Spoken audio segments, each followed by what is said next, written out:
Hello, hello, everyone. So the guest that we have today is very special for two reasons. Number one, she's very smart and she's very accomplished. And number two, it's so hard for me to look at her and not see her when she was a little girl because we're kind of like family. Yes. So we have the beautiful, beautiful, wonderful Jadyn Paige, who, as you can already tell, I dearly love, and I'm so excited to have her. I am so excited to be here, Brooke. I honestly, when you texted me and was like, hey, do you think this is something you might want to do? Absolutely. In a heartbeat. I can't wait. And I'm so happy to see you. Oh, I'm so happy too. So for those that don't know, what are you studying? Because it's such a fascinating field. Yeah. So I study a few different things, right? I'm a graduating senior at Ohio State in Columbus. And I study psychology. I'm getting my bachelor's of science in psychology.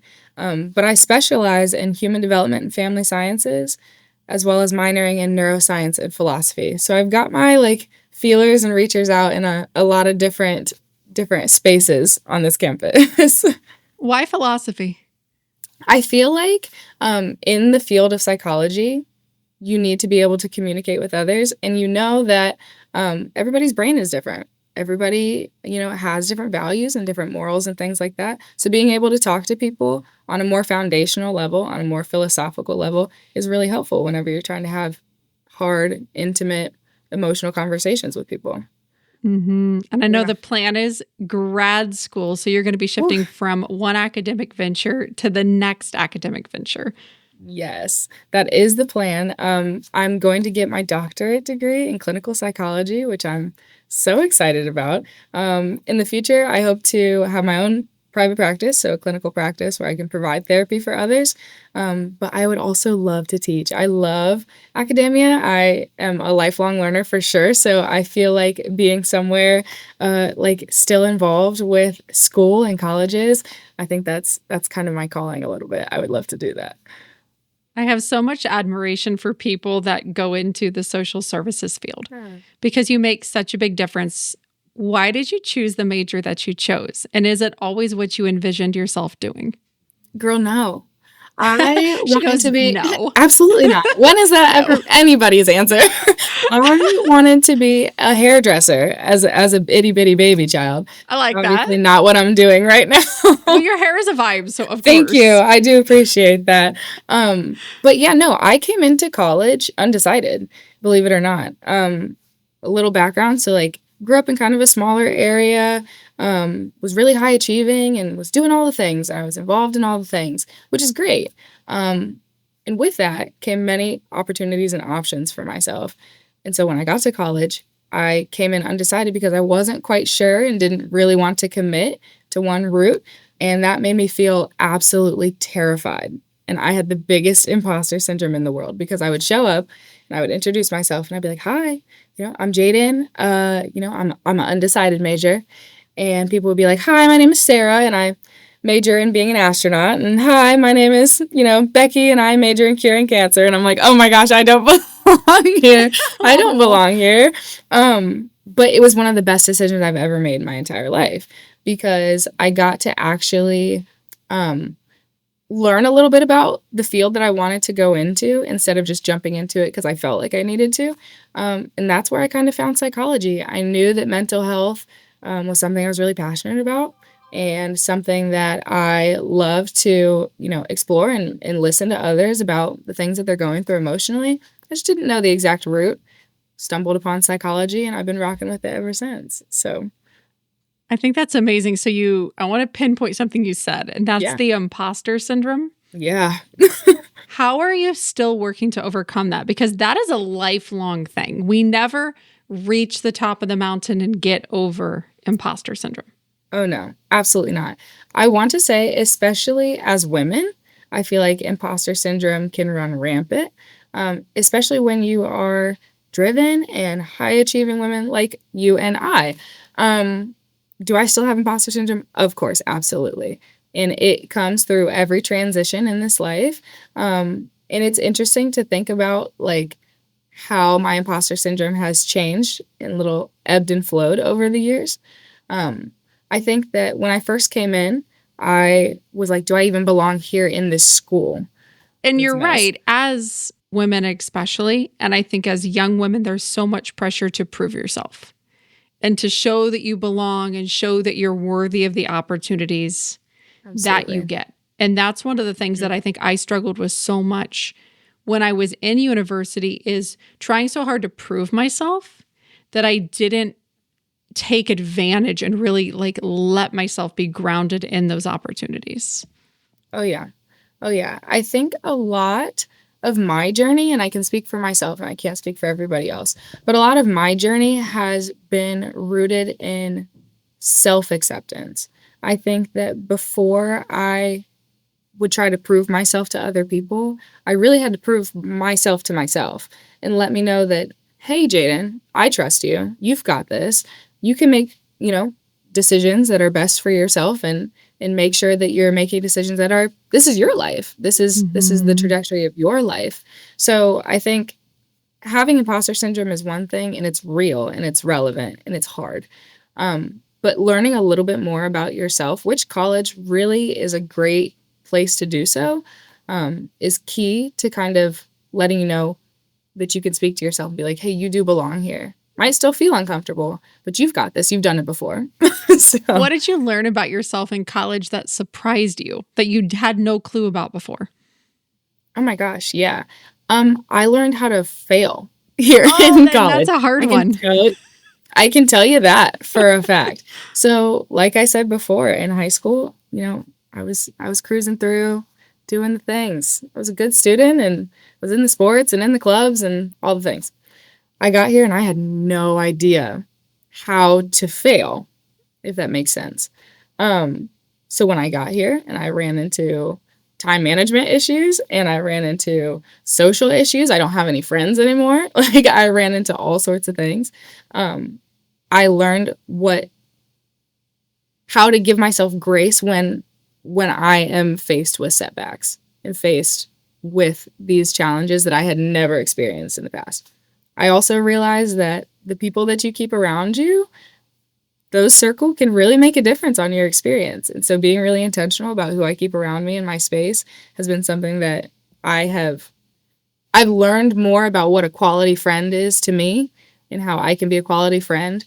And I've really appreciated the people that I've now have in my circle here at university. So Thank you for bringing up the quality friend component, because not every person that wants to be your friend is going to be a fit for you. And I wish we talked about that more as women, really as anyone. Do I admire this person's values? Do I want to be right. more like this person? And would I be proud to show up the way that they show up? And it doesn't mean we want to copy our Right. friends or be just like our friends, but do I admire this person? I wish I would have asked that more when I was choosing friends in university. Is this person aligned with where I want to go? I always say that, like, coming from high school, small town, whatever, you've got friends from there that'll keep you rooted. They'll keep you grounded and remind you where you came from. But when people are meeting you in university and college, they're meeting that version of you. They don't know where you came from. They don't know anything about this previous Jadyn. So the people that you meet over here in college are wanting to see you succeed in the future endeavors. You know what I mean? And to make sure that you keep the people around you that I think you really hit the nail on the head. Like you said, like, not everybody is a quality friend for you. You've got friends that can do different things for you and fulfill different cups for you. But just recognize that you definitely have to be aware of who is here for certain areas and aspects in your life. Yeah. Yeah. And who is here to have a nice time with, and who is here to share my hopes and dreams with. That is not always going to That be the part. same person. That's Not okay. at all. There's literally nothing wrong with that. It is so true. How did you find your group? Yeah. So I am blessed and lucky enough to be a Morrill Scholar here on campus. So the Morrill Scholarship Program is a scholarship program that is full of students who are advocacy driven and who fight for social justice and things like that. So coming into school, I had this like-minded group already kind of around me, which was a great place to start. I will say that it ebbs and flows. You find your people, you change, you grow. But it was a lovely starting point because we already had something in common. One of my best friends, I found her in a class. We sat in a philosophy class together. Like, one of my other best friends, like, she was my neighbor down the hall freshman year in the dorm. Like, so you just accumulate people and figure out who you want to keep around and who you need to shut off. So, And I think one of the best ways to do that is show up to the best of your ability as you. Here's what I believe. Here are my values. Here are the causes I'm passionate about. Because then you're like a lighthouse, and the other people who feel that way are going to be naturally attracted to you. absolutely. I can definitely say, and I sit here as a semi-hypocrite, that I did not always operate that way. Me I came either. I'm into also a school, semi-hypocrite. right? I'm a semi-hypocrite too. You know, like, we could sit here and be like, yes, this is the right answer. This is perfect. Girl, I was not. I was not preaching or doing what I was preaching back a couple years ago. It's a journey. I'm working on it, still working on it to this day. I'm fully 22 years old, like, trying to get to the space where I can live unapologetically, authentically is something that, you know, a lot of people struggle to do. And I aspire to be. In the past, I was not giving people my authentic self. I was trying to shape shift and be who I thought they wanted me to be. People pleasing. I like these people. Oh my gosh. It is a double-edged sword sometimes. You can just come off as just this great, amazing person who just can work a room and really can talk to anybody, but it's draining. Oh my goodness. It is so draining. It's so draining, and that pressure to be liked. When you run into a scenario where you have to stand up for yourself and you have to say, this isn't okay, then you walk away feeling horrible about yourself because somebody dislikes you. And you know what? My mama, she always says, you know, somebody might not like you, but do you even really like them? And that's a really valuable thing to think about. Do I even want to hold this person in my circle the way that I have to be setting boundaries and stuff like that to these people?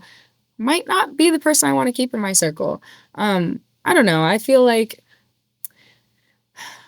yeah, people pleasing has its time and it has its place.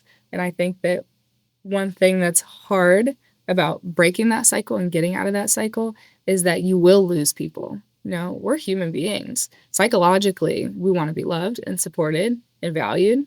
And so to let go of that is difficult. To purposely almost ostracize yourself is difficult.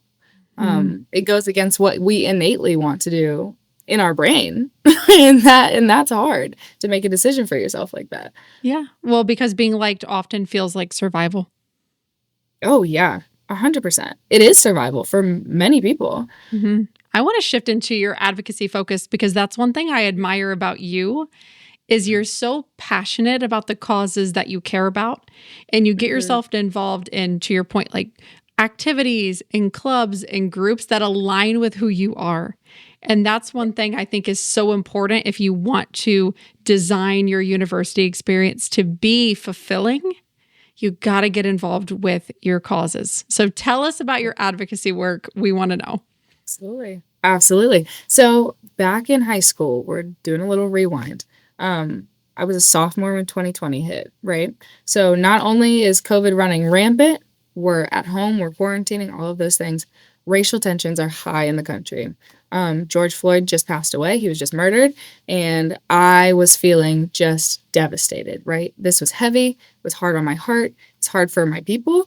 And so that's really where I feel like my advocacy, my public advocacy started. So like I'm doing with you now, I love having conversations with people. That's why I'm going into the field that I'm going into. And so I said, let's just have a conversation about how we're feeling as students in this time that we can't be together. And honestly, it kind of took off from there. So that led me to being able to receive the Morrill Scholarship. I am now involved on campus in advocacy groups for the Black community. I've got friends and people who are aligned with me who are now advocates for the LGBTQIA community and the Latinx community and the Asian community and things along the lines of that. So we're reaching there. I had to set some boundaries and step away from some of my roles because I'm a student, I'm a research assistant and multiple things. But right now, one of my current roles is I am the vice president of service for Mortar Board, which is like a national senior honorary. So in this role, I get to do that advocacy work in service, reaching to far more demographics than I would just be able to take on just as myself, as Jadyn, emotionally and logically. So That's yeah. incredible. And I think standing up for what you believe in and having those heart-centered, heart-led conversations, it builds Mhm. those courage muscles. Because most of us Yes. have something that we feel very passionate about. And I think for students, that's going to build your muscles, build your network to get involved, whether it's I care about domestic violence or animal abuse or whatever it is. Getting involved and taking a stand is going to help build your worldview, your perception, your ability Right. to stand for what you believe in a way that is respectful and firm. Yeah, I think to your point, whatever it is, it doesn't matter, but you have to find what aligns with your soul and your spirit and your heart. Because if you're going to be pouring this much energy, time, resources, and emotional energy into supporting a cause, it's got to be aligned with who you Mhm. are. I found what I'm aligned with maybe earlier than some other people might find what they're aligned with, but this is a lifelong journey, and those type of things can change and should change as you grow and change as a person. So, Mm. yeah, I love that. I Mhm. love that. How has doing your advocacy work changed you? Yeah, what I'll say is we're going to tie this back into this people pleasing, right? So Look at before, her. She could be a broadcaster. I'm going to tie it back. stop, give me a job. Like, when I'm thinking about advocacy, a word that pops in my mind is opposition, right? So obviously you're advocating for something, you want change. And with change, there's obviously going to be people who disagree with you. I think as a people pleaser, that can be something that's difficult to do. Um, it's not, in theory, it's not hard to stand up for what you believe in. And of course, I would speak my mind and say what I need, but you have to be okay with the opposition and people who are not aligned with what you're saying, disliking what you're saying. That is the whole goal of advocacy, is to use your voice and speak up to say what needs to be said or what you feel needs to be said, even if there's opposition. So I think that changing me, I've gained confidence in my voice. I've gained confidence in my presence. I know that when I am speaking about the things that I'm passionate about, I'm speaking my truth. And it doesn't really matter about other people who don't really like what I'm saying, because this is my truth. And like my mom said, like I said again, like, do I even really want those people to like me? Because if the people who are not aligned with what I'm aligned with spiritually are buddy buddy with me, like what could that say about the energy that I'm bringing around myself? Not saying that you can't have friends with differing opinions, not saying that you shouldn't have people in your circle who don't agree with what you say. You absolutely should. We can get complacent if we don't. But when you're letting people in to this emotional energy, to your space, to your mind, to your spirit, who are you bringing around and who are you giving access to yourself? Yeah. And there's only one of beautiful you. And you always want to Only make one. sure that you take care of your soul. Because it's just me and her till the end. Like, we're sticking it out. I read something when I went through a hard time in my life a couple years ago that said, "You're the longest relationship you'll ever have." And that has The always stuck with me longest. because it's true. Yeah, it is true. Now I have It a is true. And challenging most question stable. for you, Jadyn. Give it If to you me. were going to give 3 pieces of advice to university age students, these can be pieces of advice about absolutely anything. What would those 3 pieces of advice be? Number one, I would say do something new, something that you have never done before. If it makes you uncomfortable, better. That's the better. If you're like, oh, I don't know, this is a cool opportunity, but I'm a little nervous, do it. It's worth it. I've studied abroad for the first time being here to a country that I did not speak the native language. Do it. You should get out of your comfort zone, even if it's just trying a new sport, joining a new team, try out a class that you've been looking at just because you can. That will exponentially grow your understanding of yourself and who you are as a person faster than any other lecture, faster than anything that makes you feel comfortable. So that'd be my first piece of advice. Second, we kind of touched on it, like find your circle. That does not look the same for everybody. That is nowhere near a linear journey. Mine sure was not. And you might make a mistake. That's okay. Oh my gosh, yes. Oh my gosh, yes. I look back at myself and I'm like, what was I doing with these people? Oh, I know. Me too. How am I spending my time with these people? And that goes for all types of relationships, right? Platonic, romantic relationship, familial relationships. Figure out who's serving you, who you want to be, find alignment, figure out who's serving you. That's really important to find your support circle. My last piece of advice. If I could give one more piece of advice to people who are in university, I would probably say to utilize your resources. Universities are here because you're here to get a higher education. And they've got resources that sometimes they don't want you to know about. Yes, we offer these things, but take advantage of them. They're here for you. You're paying tuition. Use them. Milk the place that you're at. Milk the university that you're at, because you're only going to be here for a certain time. So if those resources look like health services that you might need, use that. If it's just network connections, use that. It's free for, Hulu for students here. Use that. Use all of the resources that you can, because they will go and you might not have another opportunity. And so bolster yourself while you're here. This university is, yes, you're working for this university, but it's here supposed to be working for you too. This is a mutual thing. So yes, it's a mutually beneficial. I really like that piece of advice too, because you only get that period of time once. So you want to optimize it to the greatest potential so that you can become the person you want to be. Because university is so much not about what you learn in the classes as much as it's about who you become. Absolutely. Absolutely. I honestly couldn't have said it any better myself. I have had such an incredible time with you, just kind of going through this journey and talking through so many deep, deep things. So as we wrap up here, give us another snapshot of what's next for you on your journey when you'll be graduating. Yeah. So I graduate in May, which is right around the corner, which is crazy. Honestly, and I think sometimes it's a little taboo to talk about, I'm going to take a break. I know, I'm right? So proud of you. Thank you. I'm high achieving and I'm intelligent and I'm still doing my thing and have goals and aspirations, but I'm taking a little bit of time for myself to figure out what's going on in my life, where I want to go, be really intentional about where I'm putting my time and energy, just get a little life experience. It's my first time not in academia since I've been 6. So I'm going to take a break and then, go on to graduate school, like I said, try to have my own practice. But really my goal is to help and change the community around me wherever I land.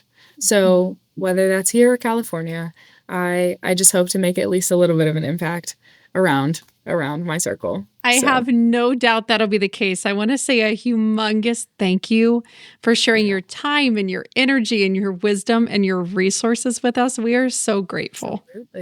Absolutely. Thank you for even giving me this opportunity. It's been so fantastic to talk to you. Oh, it's been phenomenal. And thank you so much, everyone, for joining us on another episode of the Campus Chronicles podcast.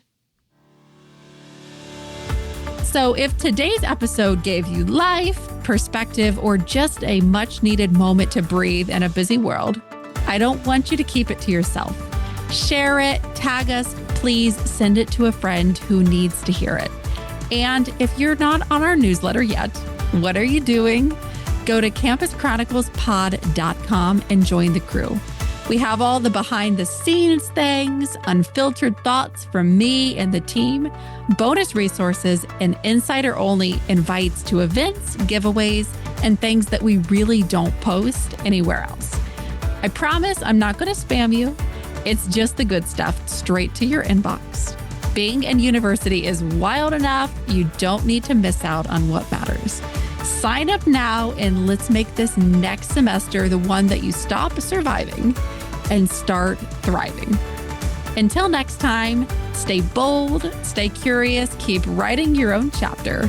This is Campus Chronicles.